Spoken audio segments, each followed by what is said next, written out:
सांगून ठेवतो एवढं महाराज बोलले.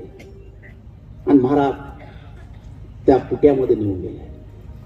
आता हे रोजचं राहिलं. महाराज रोज चिडू लागले. भक्तांची अवस्था बिघडू लागली.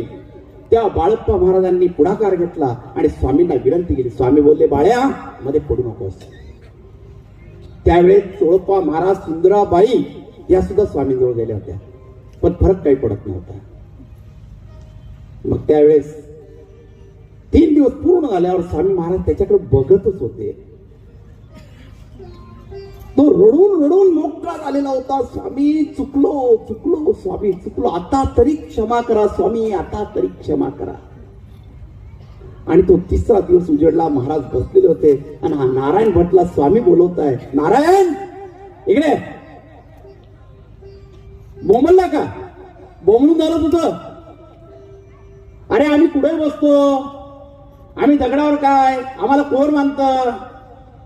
तुला कोणते बाबा पाहिजे? दाढीवाले? आमच्यामध्ये काय, आम्ही आज इथं तर उद्या तिथे. तू आमची कुठं परीक्षा पाहतो? तुझ्या मनात काय?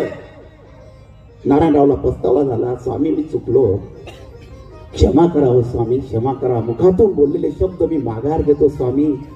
या भक्ताला पदरात घ्या स्वामी महाराज. आम्ही पदरात घेणार, आम्ही तुला आमच्याजवळ घेणार, पण तुझं ज्ञान आहे हे समाजासाठी वापर. तुझं ज्ञान लोकांच्या कल्याणासाठी वापर. अरे आम्ही तुझ्यासोबत आहोत, आमचा आवडता भक्त आहे, म्हणून आम्ही तुला आमच्या जवळ बोलवलं आहोत. अरे आमचा श्राप तुला तुझ्या चुका दाखवण्यासाठी होता, म्हणून आम्ही तुला बोललो होतो बोंबलत जा. आणि बोंबलत ये, आमच्याजवळ आला का नाही? आणि स्वामी महाराज खदा खदा हसू लागले.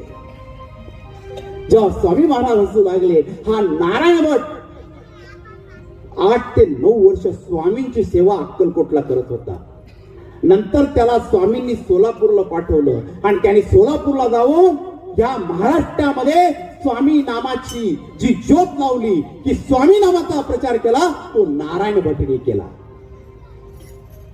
हे असे भक्त असतात. श्राप देण्यामागं काहीतरी असतं, काहीतरी घडावं लागतं. जर चंद्राला श्राप मिळाला नसता तर अमावस्या पौर्णिमाच राहिली नसती, कायमची पौर्णिमा राहिली असती. जिथं सुख आहे तिथं दुःख आहे, जिथं सुरुवात आहे तिथं अंत आहे. प्रत्येक